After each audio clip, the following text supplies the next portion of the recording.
Hello and welcome everyone. Today we are going to learn hyperuricemia. So hyper मतलब ज्यादा और यूरिसेमिया मतलब uric acid. तो हमारे बॉडी में जब यूरिक एसिड का लेवल ज्यादा हो जाता है as compare to normal level, तो उसको बोलते हैं हाइपरयूरिसेमिया। ओके, तो यूरिक एसिड कहाँ से बनता है? Uric acid is form when purine break down in our body. हमारे बॉडी में जब प्यूरिन का ब्रेक डाउन होता है तब यूरिक एसिड बनता है।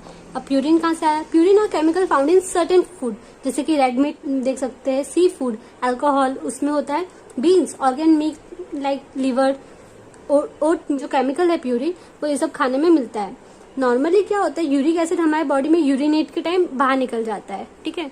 बट मोस्टली अगर वो हाइपर यूरिसेमिया मतलब एक्सेस हुआ तो कुछ तो रीजन होगा, तो उसका दो रीजन है। यूरिक एसिड का फॉर्मेशन हमारे बॉडी में बढ़ गया होगा, या तो यूरिक एसिड का जो एक्सक्रीशन है वो कम हो गया होगा, डिक्रीज हो गया होगा। ओके, तो excess uric acid level in blood वो क्या होगा? ब्लड में है यूरिक एसिड ज्यादा है तो वो क्रिस्टल के फॉर्म में आ जाएगा। एक्चुअली नॉर्मल लेवल ना वेरी करता है। अगर वो मतलब वुमेन्स में देखा जाए तो 1.5 to 6 मिलीग्राम पर डेसीलीटर ये वुमेन के लिए है, और जो नॉर्मल मेल के लिए होता है 2.5 to 7 मिलीग्राम पर डेसीलीटर, ये नॉर्मल मेल के लिए। अगर ये जो लेवल है इससे ज्यादा हो गया ब्लड में तो उसे हम बोलेंगे हाइपर यूरिसेमिया। यूरिक एसिड और यूरेट में क्या डिफरेंस है? यूरिक एसिड प्यूरिन के ब्रेकडाउन से बनता है, ठीक है, और यूरेट जो है वो यूरिक एसिड का सॉल्ट है। ओके, तो इंक्रीज्ड यूरेट प्रोडक्शन, यूरेट का प्रोडक्शन इंक्रीज हो गया होगा। क्यों होगा? डाइट की वजह से होगा। Food like liver, pancreas, kidney, अगर जो मतलब ऐसे फूड खाते तो इसके लिए प्रोडक्शन बढ़ जाता है। रेस्ट्रिक्टेड इंटेक, तो इसके लिए क्या करना है? इंटेक बढ़ा दिया हम लोग ने तो डॉक्टर क्या बोलेगा कि थोड़ा रेस्ट्रिक्ट कर दो इंटेक, एक mg पर डेसीलीटर हम लोग को रेस्ट्रिक्ट करना चाहिए, ठीक है। और decrease excretion, decrease glomerular filtration, जो GFR रेट है, ठीक, जो रेट है ग्लोमेरुलर फिल्ट्रेशन रेट, वो डिक्रीज हो जाएगा, उसकी वजह से हो सकता है। ट्यूबुलर सिक्रीशन, ट्यूबुल्स में से सिक्रीशन डिक्रीज हो गया, इसकी वजह से हो सकता है। इनहेंस ट्यूबुलर रीएब्जॉर्प्शन, जो ट्यूबुल से ना रीएब्जॉर्ब करती है तो वो अगर इंक्रीज हो गया तो उसकी वजह से भी एक्सक्रीशन डिक्रीज हो जाता है। तो इसके कॉज पड़ते हैं सेकेंडरी या प्राइमरी। तो प्राइमरी में क्या आता है? पहले तो हाइपोजेंथिन फॉस्फोराइबोजाइल ट्रांसफरेस आया, मतलब एंजाइम है, इसकी डेफिशिएंसी। तो ये एंजाइम जो है ये क्या करता है? स्क्लेवेज करता है प्यूरिन का डिग्रेड डीएनए। हमारा जो डीएनए डिग्रेड हो जाता है तो उसमें से प्यूरिन तो निकालना पड़ेगा, क्योंकि हमारी बॉडी में से जो भी कुछ है ना तो वो ऐसा नहीं कि पूरा वेस्ट हो जाएगा, उसमें से प्यूरिन निकालेगा और फिर प्यूरिन सिंथेसिस पाथवे में डालेगा, ये जो एंजाइम है। तो अगर ये एंजाइम का डेफिशिएंसी हुआ, मतलब ये एंजाइम नहीं है तो फिर डीएनए में से प्यूरिन कोई निकालेगा नहीं और प्यूरिन सिंथेसाइज पाथवे में जाएगा नहीं, तो ये एक कॉज हुआ। फिर दूसरा है फॉस्फोराइबोजाइल प्रोफॉस्फेट, ये क्या करता है? ये है ना प्यूरिन और पिरामिडिन की प्रोडक्शन में हेल्प करता है। अब ये इंक्रीज हो गया, मतलब प्यूरिन और पिरामिडिन का प्रोडक्शन इंक्रीज हो जाएगा। तो हम लोग पिरामिडिन तो नहीं देख रहे बट प्यूरिन का प्रोडक्शन इसकी वजह से इंक्रीज हो जाएगा, ठीक है। फिर उसके बाद आता है मेटाबॉलिक सिंड्रोम, जैसे कि हाइपरटेंशन हुआ, ओबेसिटी हुआ, insulin resistance can contribute to decrease excretion of urate by kidney. Kidney है ना, इन सब की वजह से भी एक्सक्रीशन कम हो सकता है किडनी में, ठीक है, हाइपरटेंशन, ओबेसिटी, इन सब की वजह से। नाउ सेकेंडरी, तो सेकेंडरी में होता है हेरिडिटरी फ्रुक्टोज इंटॉलरेंस। अगर बाय जेनेटिक कुछ ऐसा है कि हेरिडिटरी मतलब फ्रुक्टोज इंटॉलरेंस है, उसकी वजह से।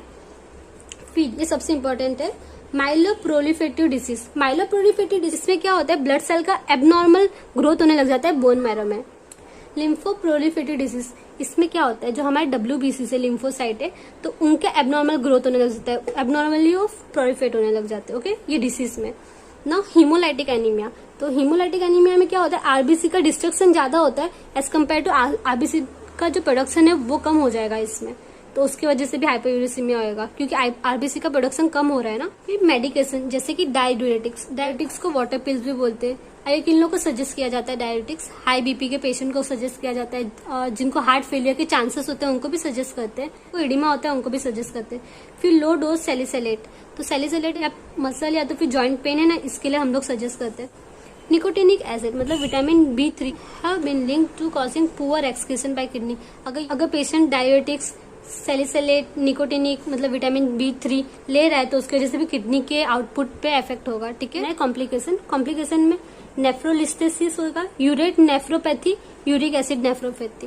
तो नेफ्रोलिस्थेसिस मतलब किडनी स्टोन। तो किडनी स्टोन क्या होता है? Hard deposit of minerals and acid salt that stick together in concentrated urine, ठीक है, and can be painful when passing through urinary tract, ठीक है। ये सॉल्ट स्टोन है, तो किस चीज के स्टोन है? मिनरल्स एंड एसिड सॉल्ट के स्टोन है, और वो पेनफुल होएगा जब यूरिनरी ट्रैक्ट में से पास होएगा, ओके।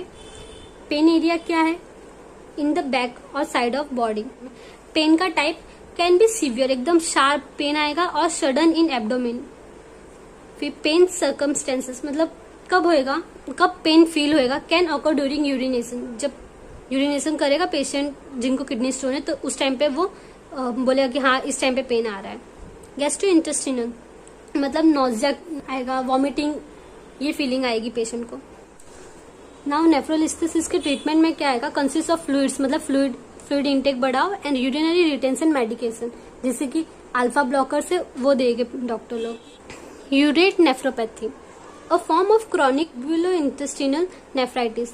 क्रॉनिक मतलब लॉन्ग टाइम के लिए। ट्यूबुलो इंटेस्टिनल नेफ्राइटिस क्या होता है, मतलब इन्फ्लेमेशन की वजह से जो ट्यूब्यूल्स है उसमें कोई भी अफेक्शन आया, कोई भी डैमेज हुआ ट्यूब्यूल्स, तो उसको बोलते हैं ट्यूबुलो इंटेस्टिनल नेफ्राइटिस। तो वो लॉन्ग टाइम तक रहेगा। उसके साथ induce by deposition of monosodium urate, जो यूरेट है वो डिपोजिशन हो रहा है, यूरेट का क्रिस्टल डिपोजिशन हो रहा है in distal collecting duct and medullary इंटेस्टिनम।